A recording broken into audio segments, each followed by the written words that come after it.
अब चलो। ओम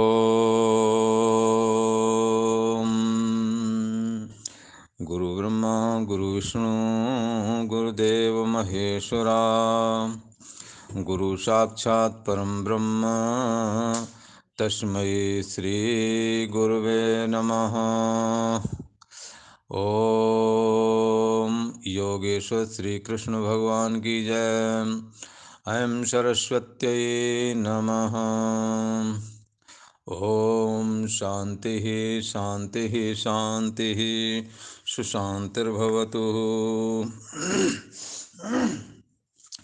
कल को हमने कथन किया था गीता के 9वें अध्याय तक, 9वें अध्याय ने 9वें श्लोक तक, प्रथम अध्याय के 9वें श्लोक तक। यहाँ पर राजा जो दुर्योधन है वो अपने गुरु द्रोण के पास में जाकर के अपने बल का कथन करते हैं, अपने सेना का, अपने महारथियों का, इनका बल कथन करते हैं और ये बताते हैं कि हमारे यहाँ प्रथम श्रेणी के जो योद्धा हैं और द्वितीय श्रेणी के जो योद्धा हैं, उनमें प्रथम श्रेणी के जो योद्धा हैं भीष्म हैं, कर्ण हैं, कृपाचार्य हैं, ये प्रथम श्रेणी के योद्धा हैं। पर उसमें प्रथम श्रेणी वाले में पहला नंबर आपका ही है। और द्वितीय श्रेणी के जो योद्धा हैं हमारे यहाँ, वो उसमें तुम्हारा पुत्र प्रथम श्रेणी का है।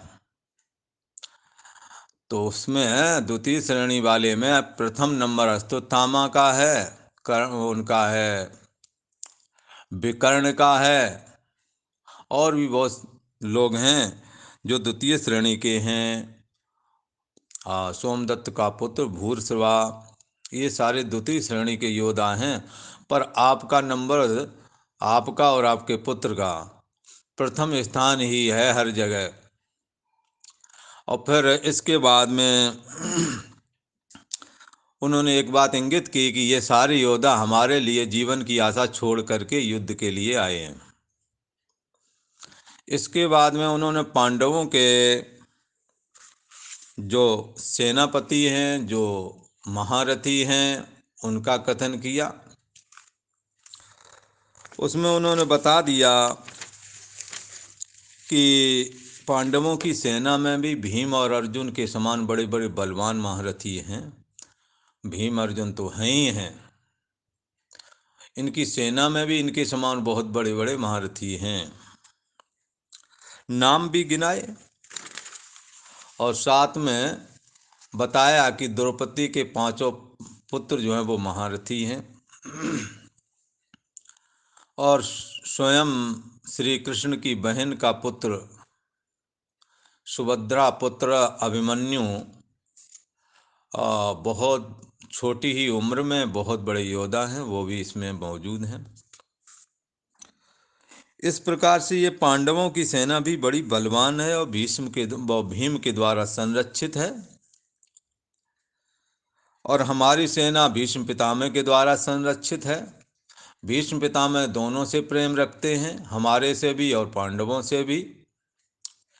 इसलिए उनका मन पांडवों के प्रति ज़्यादा लगा हुआ है। हमारे प्रति वो शरीर से और वह सबसे हमारी तरफ हैं, युद्ध भी कर रहे हैं, पर उनका दिल पांडवों में लगा हुआ है। इसलिए एक चीज़ समझ में आती है, वो ये, यद्यपि भीष्म पितामह हमारे सेनापति हैं, उन्हें इच्छित मृत्यु का वरदान भी प्राप्त है, तो भी मैं ऐसा मानता हूँ कि वो उभय पक्षपाती, दोनों तरफ शामिल हैं। इसलिए उन पर ज़्यादा भरोसा नहीं है, भरोसा आप पे ज़्यादा है, द्रोणाचार्य पर।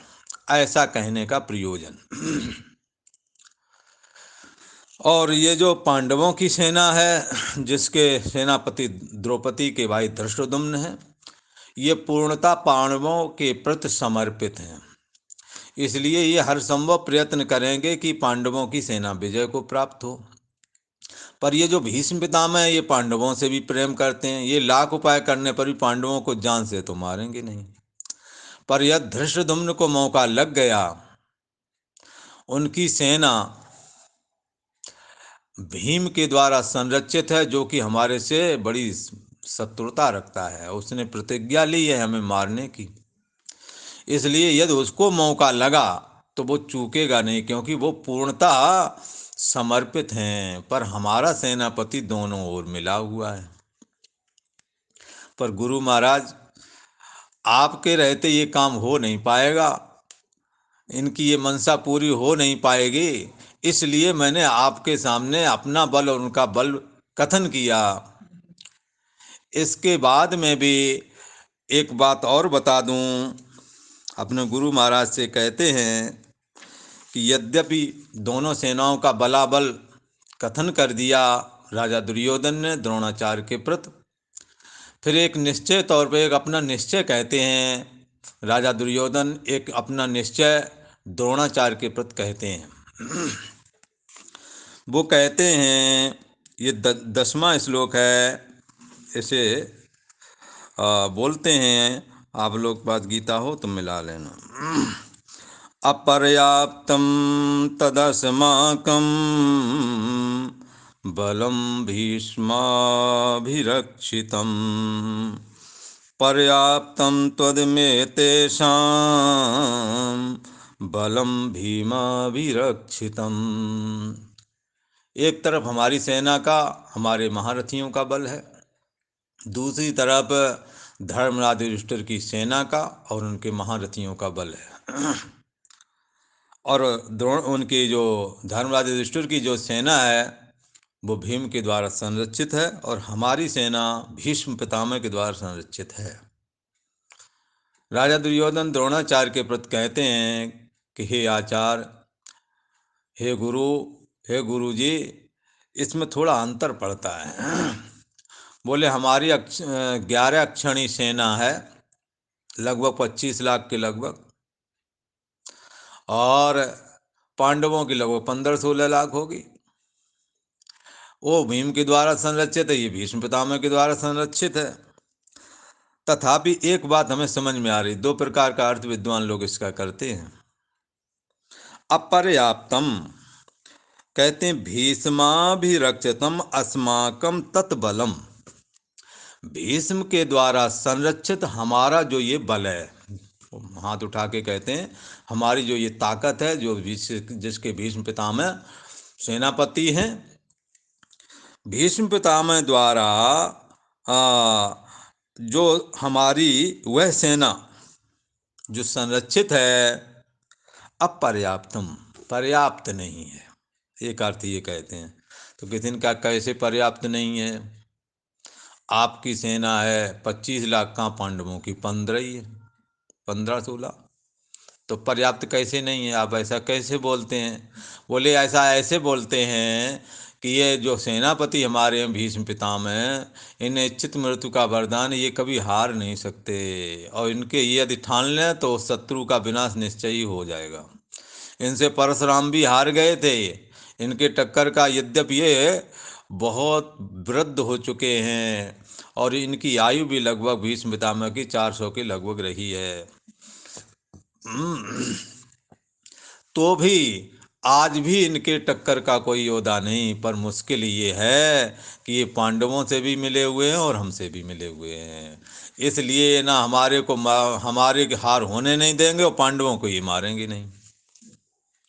ये मुश्किल है यहाँ, इसलिए अपर्याप्तम, इतनी बड़ी फौज, ये सब होने के बावजूद भी हमारी ताकत पर्याप्त नहीं है, ऐसा कहा। तो किसी विद्वान ने कहा नहीं, ऐसा अर्थ ना करके एक और अर्थ करते हैं। बोले करो। करते हैं कि हमारी जो ये सेना है, जिसके संरक्षक जिनके भीष्म पितामह हैं, इन्हें इच्छित मृत्यु का वरदान प्राप्त है, ये जो ठान लें तो उससे योद्धा का निश्चय ही अंत हो सकता है। क्या ये परशुराम जी जैसे अपराजेय योद्धा को भी इन्होंने हरा दिया था। ये जो जिसको ठान लेते हैं खत्म, उसका समझ लो जीवन खत्म। और सेना की अगर संख्या की दृष्टि से देखा जाए तो 25 लाख के लगभग हमारी,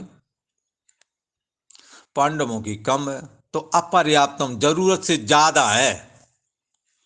राजा दुर्योधन कहते हैं अपर्याप्तम, इतनी जरूरत नहीं थी, अपर्याप्त। पर्याप्त तो होती 15, उनकी थी 15, इनकी होती तो पर्याप्त थी, पर हमारी तो ज्यादा है, इसलिए अपर्याप्तम, जरूरत से ज्यादा है। इसलिए हमें कोई चिंता फिक्र नहीं करनी चाहिए। ऐसा आचार्य द्रोण से राजा दुर्योधन ने मानो कह दिया। अच्छा, अब भीम के द्वारा संरक्षित जो सेना है, जिसके सेनापति धृष्टद्युम्न है, वो द्रौपदी के भाई है।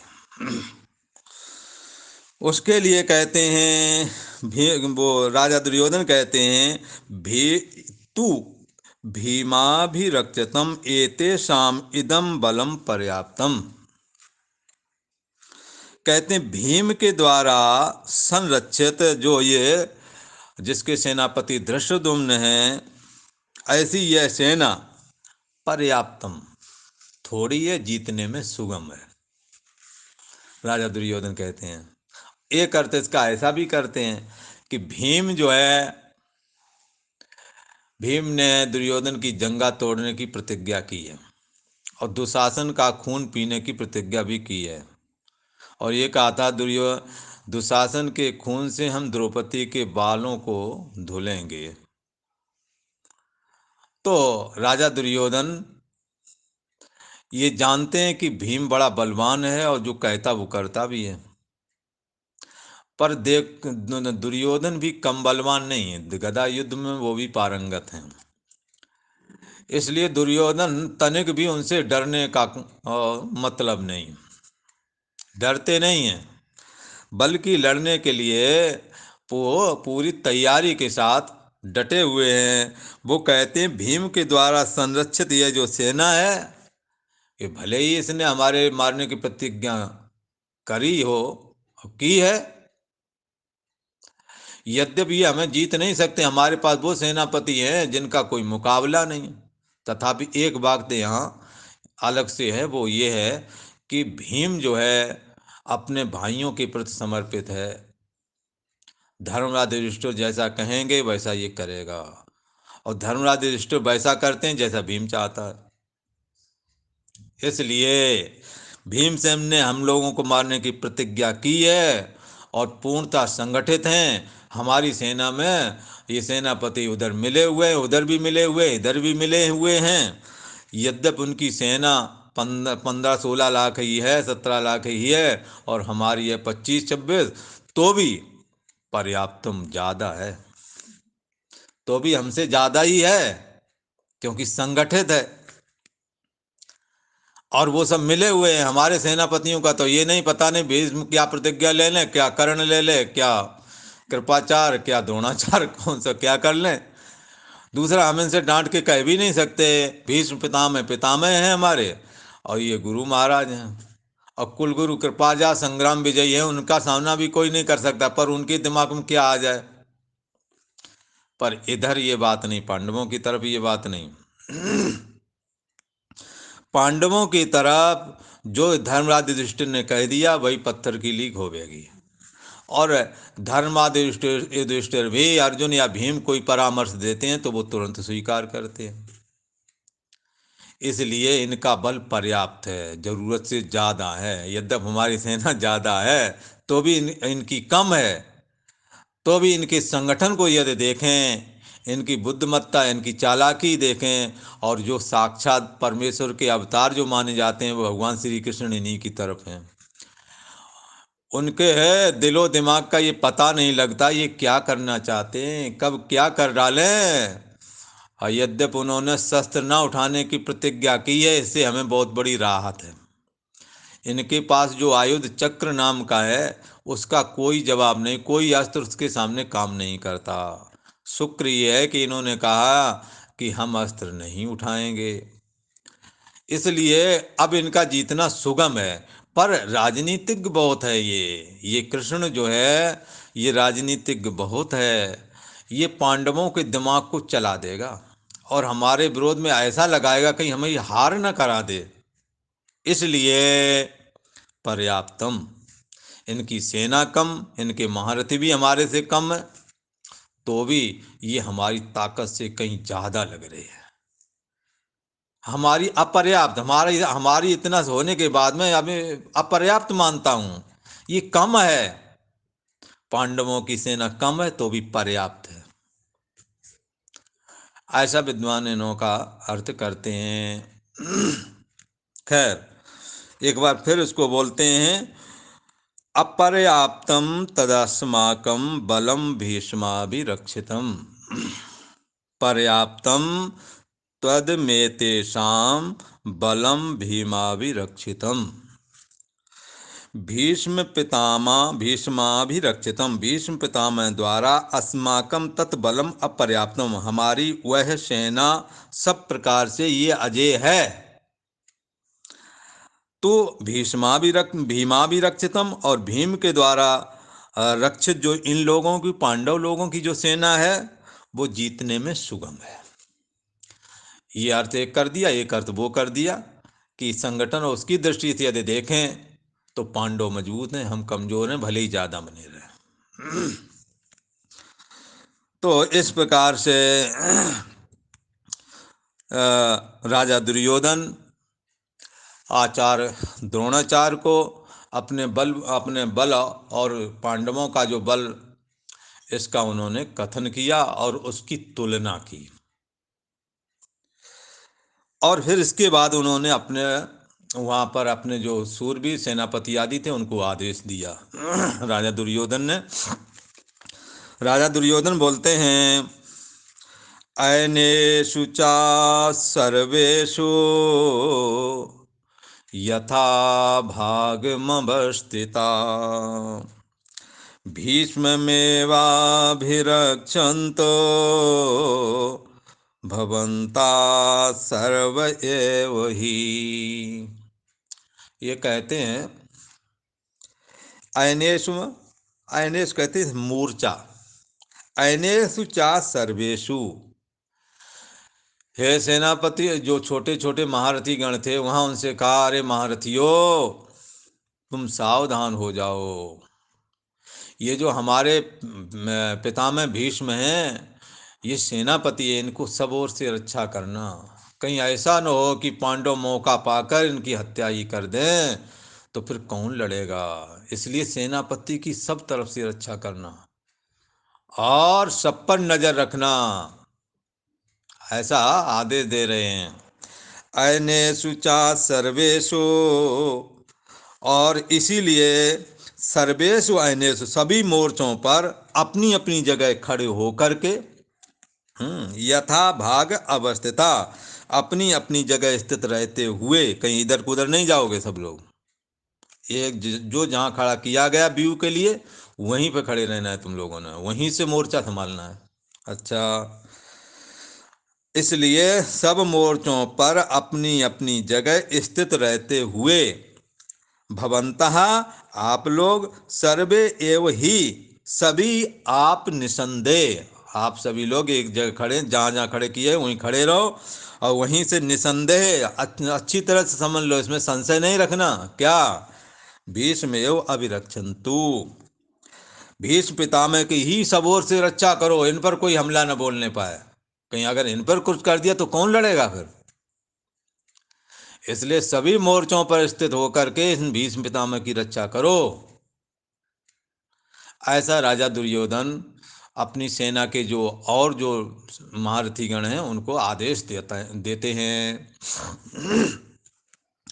ये देखो, ये महाभारत की बात है, किस तरह से ये सेना का संचालन आदि सब ये महाभारत में आता है। राजा दुर्योधन किस तरह से अपनी सेना का संचालन कर रहे हैं, इधर पांडव लोग किस प्रकार से अपनी सेना का संचालन कर रहे हैं, ये बात यहाँ वर्णन की जा रही है। अच्छा, जब राजा दुर्योधन आचार्य द्रोण से इस प्रकार से अपने बल और पराक्रम और पांडवों के बल पराक्रम का वर्णन कर रहे थे, और फिर उन्होंने तुलना भी कर दी कि यद्यप हम ताकतवर हैं, हमारी सेना कोई जीत नहीं सकता है, भीष्म पितामह के द्वारा संरक्षित है, तथापि संगठन की दृष्टि से यदि देखें और पक्का इरादा की दृष्टि से देखें तो पांडव मजबूत हैं। तो ये सारी चीजें देखते हुए हमने क्या करना है, बड़ी सावधानी के साथ युद्ध करना है। और हमारे जो सेनापति हैं, इनकी चारों ओर से तुमने रक्षा करनी है। और आचार्य द्रोणाचार्य को भड़काने के लिए उन्होंने बड़े प्रयास किए। जाकर के कहा कि ये देखो, ये जैसे को तुमने धनुर्विद्या सिखाई द्रौपदी का भाई तो धृष्टद्युम्न था, कह रहे हैं कि इसको धनुर्विद्या सिखाई और ये आपके सामने ही व्यू बनाकर सेना खड़ी करके धनुष ताने खड़ा है। ऐसे शर्म नहीं आ रही कि जिन गुरुओं से सीखा उन्हीं से युद्ध करने के लिए तैयार है। पर कुपित वो कर न सके। आचार्य द्रोण ये जानते थे ये राजा दुर्योधन हैं, जिंदगी भर इन्होंने हमारे से शिक्षा ली, अब हम ही को ये कपट वाला पाठ हृदय में कपट रख करके हमारे से चर्चा कर रहे हैं। इनके पिताजी भी कपट नहीं छोड़ पाए और ये भी कपट नहीं छोड़ रहे। पर मेरी मजबूरी तो देखो, मैंने इन्हों का अन्न खाया है, इसलिए लड़ना हमें इन्हीं की तरफ पड़ेगा, कोई हल नहीं। पर देखो तो सही, जीते जी मक्खी निगलने वाली बात, मैं इनकी कपटपूर्ण बातों को कैसे स्वीकार करूं, मैं नहीं स्वीकार कर सकता। ऐसा सोच करके उन्होंने एक शब्द भी राजा दुर्योधन को नहीं बोला। सांत्वनापूर्ण की चिंता मत करो, तुम जाओ अपना शांति से बैठो, हम जो हैं जब तक हैं तब तक तुम्हें कोई चिंता नहीं करनी, कुछ भी नहीं बोले। कौरवों के जो सेनापति थे भीष्म पितामह, वो ये सब देख रहे थे किस प्रकार से राजा दुर्योधन पांडवों के बल पराक्रम से भयभीत होकर के और आचार्य द्रोणाचार्य के पास गए और नाना प्रकार की उन्होंने चर्चाएं की, भड़काने की कोशिश की, बलाबल का उन्होंने तुलना की। तथापि ये आचार्य द्रोण कुछ बोले नहीं हैं। इससे हमारा ये जो पोता दुर्योधन है, पौत्र जो दुर्योधन है, इसके हृदय में क्षोभ होवेगा। इसे लगेगा कि लगता हमारी बात कोई कहने वाला नहीं है। ऐसा एक दया का भाव भीष्म पितामह के अंदर आता है। और उस दया भाव के आने से भीष्म पितामह ने फिर मानो उसको सांत्वना देने के निमित्त कुछ बोले ही पड़े। क्या बोले हैं, ये 12वें श्लोक में आप देखिए। जब कुरु वृद्ध है पितामह भीष्म ने देखा आचार्य द्रोण कुछ भी नहीं बोल रहे हैं, तो उसको सांत्वना देने के निमित्त उन्होंने क्या क्या किया।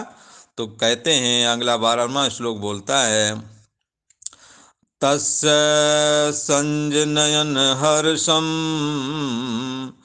कुरुवृद्धा पितामह सिंहनादं विनद्योच्चये शंखं दद्मौ प्रतापवान। यहाँ पर ये बात बताऊँ आपको कि अभी युद्ध की घोषणा नहीं हुई थी, सेनाएं तो लगी हुई थी, युद्ध की घोषणा नहीं हुई और युद्ध की घोषणा भी किसी ने की ही नहीं है। राजा दुर्योधन आचार्य द्रोण के पास नाना प्रकार की चर्चाएं करते हैं और आचार्य द्रोण किसी प्रकार कुछ भी नहीं बोले। तब इनको दया आ गई, दया के चक्कर में चलते इन्होंने अपना शंख सांत्वना के लिए बजाया था और शंख तो बजा दिया। फौज ने समझा कि अब युद्ध की घोषणा हो गई, सभी ने ढोल नगाड़े बजा दिए। हाँ, सांत्वना के निमित्त उन्होंने सिंहनाद किया था। सिंहनाद कहते हैं, योद्धा लोग जब लड़ते हैं ना तो दहाड़ते हैं अच्छी तरह से, जैसे सिंह शेर शिकार करने जाता है तो दहाड़ लगाता है और दहाड़ लगा करके फिर हिरण को पकड़ने के लिए दौड़ता है, बोला। ऐसे ही महान प्रतापी भीष्म पितामह सिंहनाद करते हैं, दहाड़ते हैं बड़ी तेजी से और दुर्योधन को देख करके, और मानो ऐसा कह रहे हैं, अरे दुर्योधन तू क्यों परेशान है, हम जो हैं हमारे रहते तुझे चिंता नहीं करनी है। जब राजा दुर्योधन को से एक वचन भी द्रोणाचार्य ने नहीं कहा, तब तस्य संजनयन हर्षम कुरुवृद्धा पितामह। हाँ, तस्य हर्षम संजनयन, कौरवों में वृद्ध और प्रतापमान, बड़े प्रतापी पितामह भीष्म ने तस् उस राजा दुर्योधन के हृदय में हर्ष उत्पन्न करने के लिए कि किसी तरह ये इसका मन जो दुखी है वो दुखी ना रहे हमारे रहते, इसलिए उस राजा दुर्योधन के हृदय में हर्ष उत्पन्न करते हुए उच्च ही सिंहनादम, उच्च स्वर से सिंहनाद सिंह के समान दहाड़ने लगे। अपने रथ पर बैठे हुए थे, सेना पर दहाड़ने लगे और बड़ी तेजी से गरज करके उन्होंने अपना शंख उठाया और बजा दिया। तो वो ऐसा करने का प्रयोजन राजा दुर्योधन को सांत्वना देना था, तसल्ली देना था कि तुम चिंता न करो, हमारे रहते तुम्हारी ओर कोई आंख भी उठाकर देख नहीं सकता। ये कहा था, पर फौज ने ये समझा सिंह वो युद्ध की घोषणा हो गई। होता क्या है आगे, तो एक बार इसका सही से अर्थ देख लें। कौरवों कुरु विद्या प्रतापवान पितामह तस् हर्षम संजनयन। कौरवों में वृद्ध बड़े प्रतापी भीष्म पितामह ने उस दुर्योधन के हृदय में हर्ष उत्पन्न करते हुए उच्च ही सिंहनादम विनद्य, ऊंचे स्वर से सिंह की दहाड़ के समान, विनद्य मन गरज करके, और अपना शंखम ददमो, अपना शंख बजा दिया। फिर क्या होता है, कौरवों की सेना के सेनापति भीष्म पितामह ने जब शंख बजा दिया, तो फिर क्या हुआ उनकी सेना में, तो आगे का श्लोक कथन करता है। आगे का श्लोक 13वां है, इसको मिलाते चलें। ततः शंकाश्च भैर्यश्च पणवानक गोमुखा सैसैवाभ्यहन्यन्त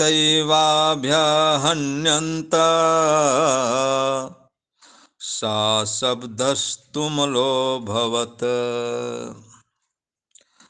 उसके पश्चात क्या होता है, कौरवों की सेना में शंख चा भेरिया, ततः शंख चा भेरिया, इसके पश्चात शंख और नगाड़े जो युद्ध के समय बजाए जाते हैं, तथा चा पड़वानक गोमुखा, और ढोल मृदंग और नरसिंगे आदि जो बाजे हैं, ये प्राचीन काल के जो बाजा थे, वो सब युद्ध के समय वीर रस को हृदय में बढ़ाने के लिए बजाए जाते थे।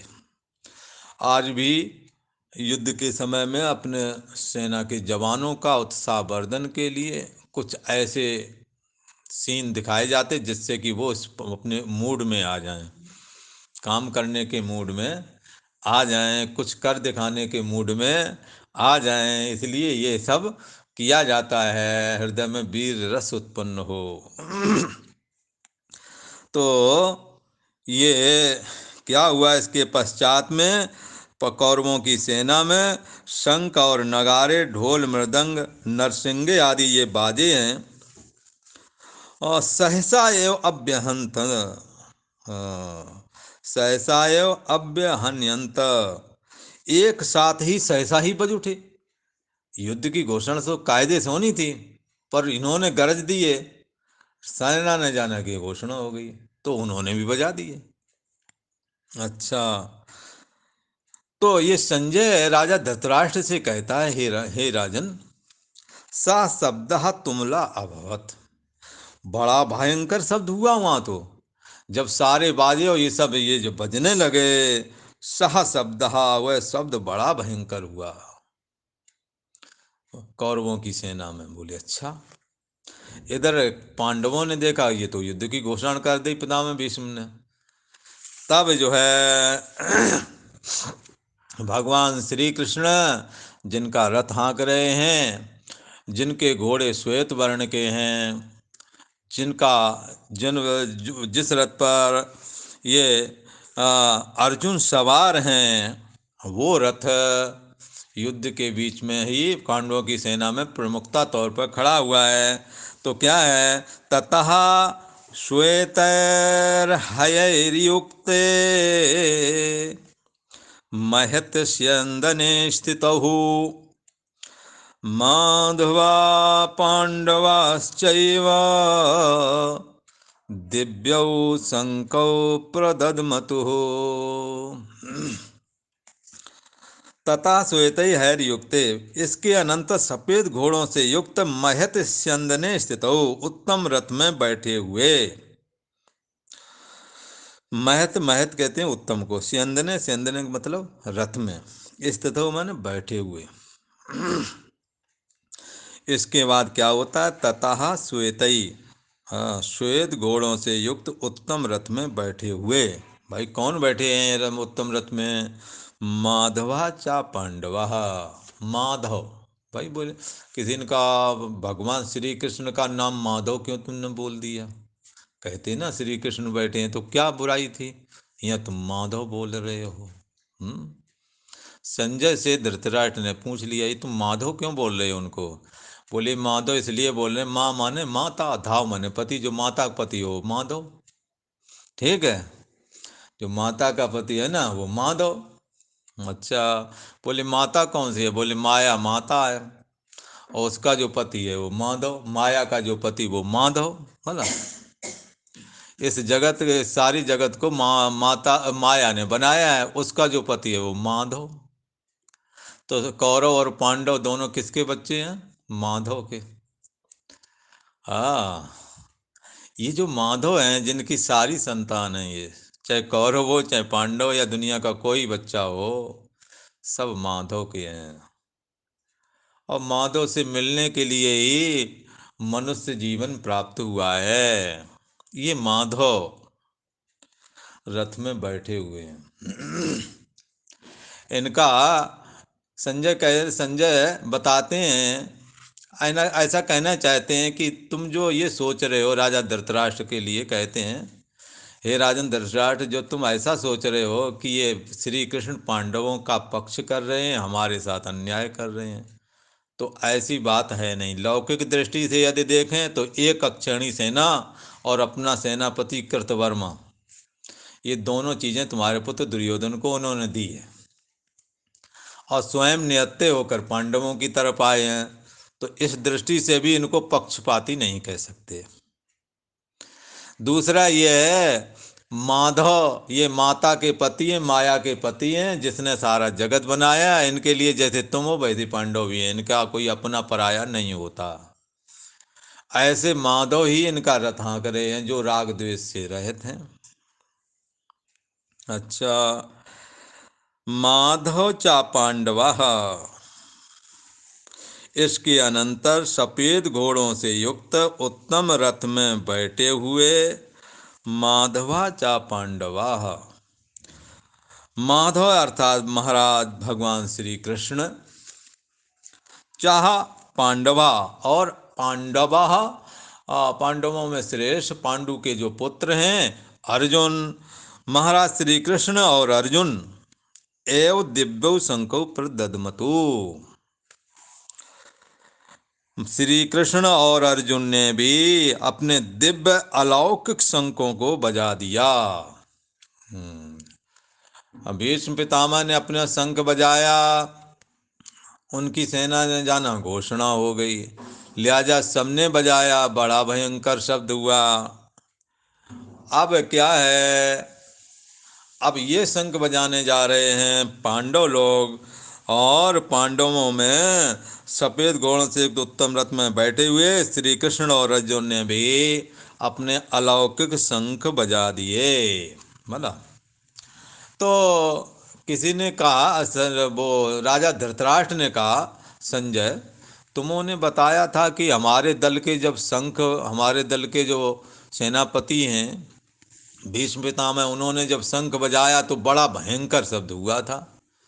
तो इन पांडवों में जो माधव, श्री कृष्ण और अर्जुन ने जो शंख बजाए, अपने दिव्य शंख बजाए, हमारे पास तो दिव्य शंख एक भी नहीं, उनके पर तरफ तो बड़े दिव्य शंख हैं, सबके अपने अपने अलग शंख हैं प्रसिद्धि वाले। तो उन्होंने जब बजाया कुछ फर्क पड़ा था क्या? उनका शब्द कैसा हुआ उसका वर्णन करो। तो कहा महाराज उनके शब्दों की पूछते हो, पहले तो ये बता देते हैं शंख कौन कौन बजाए उन्होंने। तो बताते हैं, पाञ्चजन्यं हृषीकेशो देवदत्तं धनञ्जया पौण्ड्रं दद्मौ महाशङ्खं भीमकर्मावृकोदरा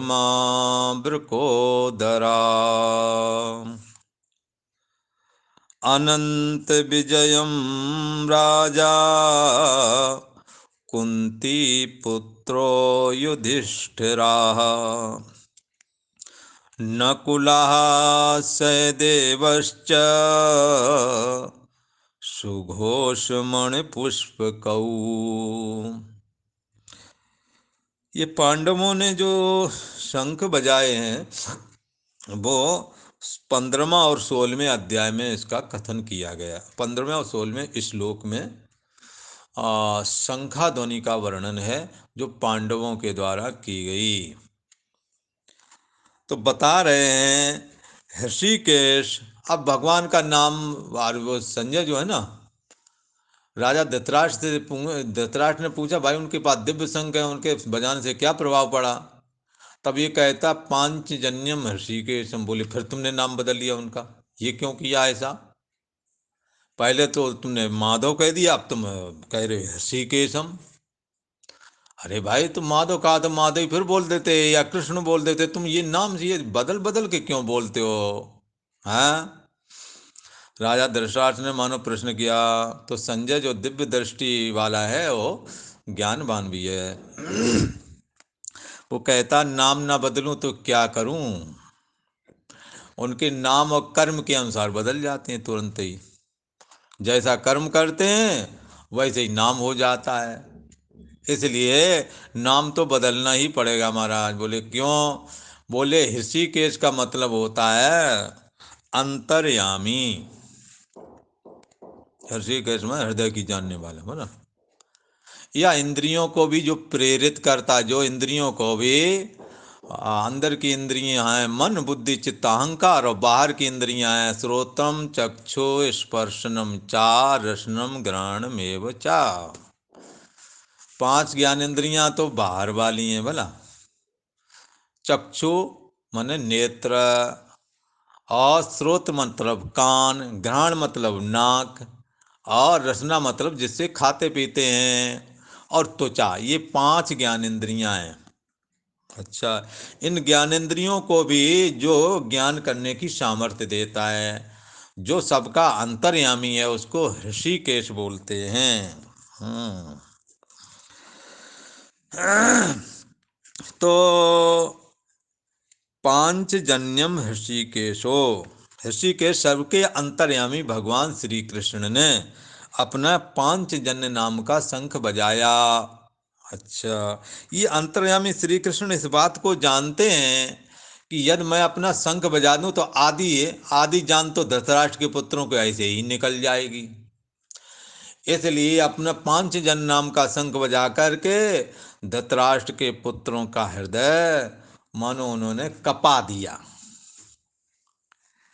पांचजन्यम ऋषिकेशो, पांचजन्य नाम का धन वो शंख जो है वह ऋषिकेश अंतर्यामी श्री कृष्ण भगवान ने अपना बजाया।